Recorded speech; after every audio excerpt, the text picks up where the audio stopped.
Now, on the directive of President Bola Tinubu, an interagency collaboration has been set up to ensure effects of the opening of the Lakdo Dam in Cameroon doesn't become fatal in Nigeria. The federal government on Monday confirmed that Lakdo Dam floodgate has been opened by the Cameroonian authorities and that all the frontline states may experience flooding within the next 7 days. I'm joined now by Minister of State for Environment, Dr. Iziaq Salako, on the news at 1.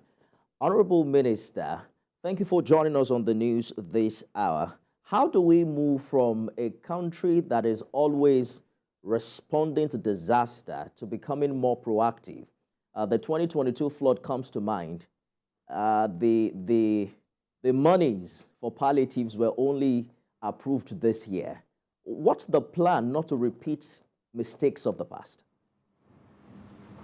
Thank you very much. Let me just use this opportunity to inform Nigerians that the challenge envisaged from the opening of the Lakdo dams, like we predicted, is not so acute again. The last communication from the Cameroonian authorities is to the effect that the dam has been closed and the release of water has been stopped, I think, since Tuesday. So this challenge that we envisage may not be as acute as planned, and that is in consonance with our prediction that once we have a managed opening of the dam, it will be less damaging to the environment. So thankfully, it appears we are heading in that direction. However, that is not to say that the challenge of flooding is over, because some part of the country is still experiencing torrential rainfalls, which can cause flash floods. It can cause rivers to overflow, and those who are in those riverbanks can experience flooding. Now, to your question on how to ensure that we prevent, because that is really the crux of the matter, and that is mainly the mandate of the Ministry of Environment to control and to prevent. A lot has to do with our habits, with our practices.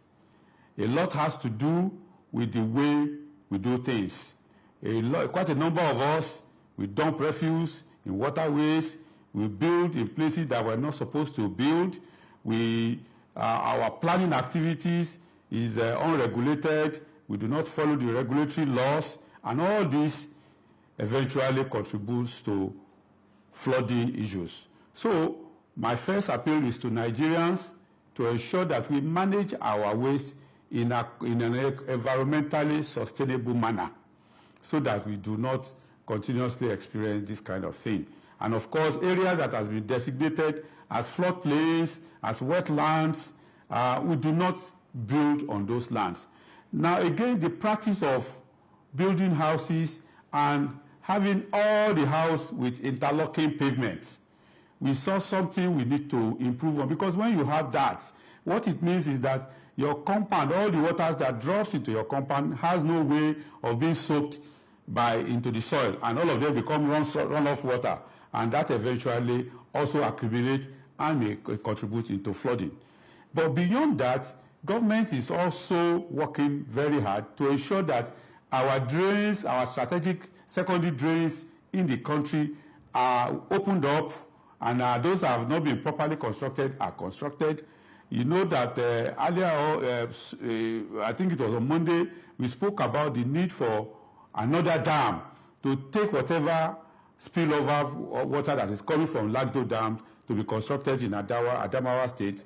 And government is going to look at that very critically and see what can be done. So by and large, it is a responsibility of the Nigerian public, it is a responsibility of government to ensure that we do not understand the yearly flooding responsibility of the Nigerian public, because you mentioned recently that most of the environmental abuse in the country is due to ignorance, and that there's need to bridge that ignorance gap.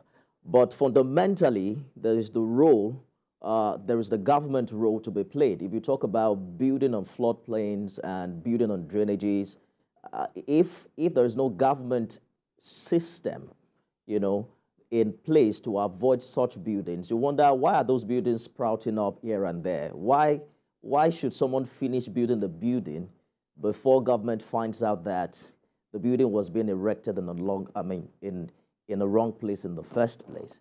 How do we correct all of these challenges such that we are not, given a fire brigade approach to the environmental problems? Okay, thank you very much. Well, government cannot be everywhere at every time. So we also require some level of citizenship responsibility in bringing attention of government to illegal constructions and constructions that could become environmental disasters or contribute to environmental disasters. So that is also very, very important in terms of people informing government, alerting governments to do that.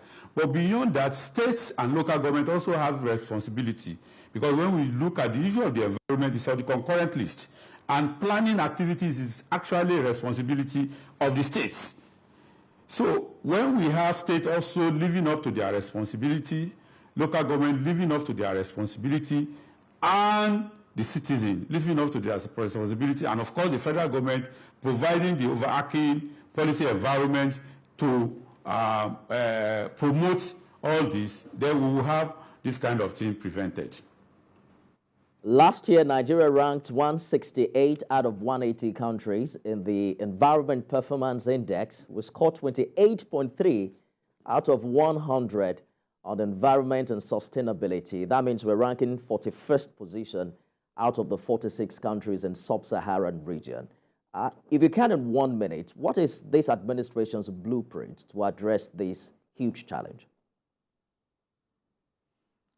Thank you very much. If you look at the vision of Mr. President, President Bola Ahmed Tinubu, he has said that every sector is important and every sector is going to be made to participate actively in the renewed hope agenda. For the environmental sector, if you look at the 8 priority areas that Mr. President has set, the President has identified 4 key areas that the environmental sector needs to contribute.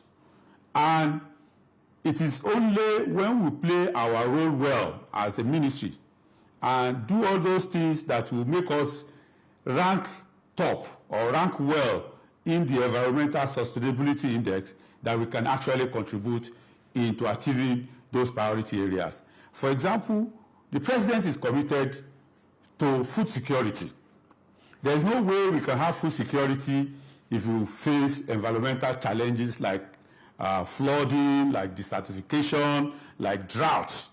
So which means that for us to achieve food security, we must play those roles that we need to play. And I want to assure Nigerians that we're going to do that. If you look at the aspect of, for example, power safety and increasing the yield of agricultural products, as an environmental sector, we also have a role to play to ensure that our farms, our agricultural products yield is increased. So I assure you that the way the government of President Bola Ahmed Tinubu is structured and the way he's been driving and moving all the members of the team is in such a way that nobody has a choice but to ensure that the priority areas of the government is achieved, and therefore we're going to see an improvement in our rating in those things that you mentioned. Nigerians are counting on you to match your words with action in the coming days. Honorable Minister of State for Environment, Dr. Iziaq Salako, thank you for talking to us. Thank you very much.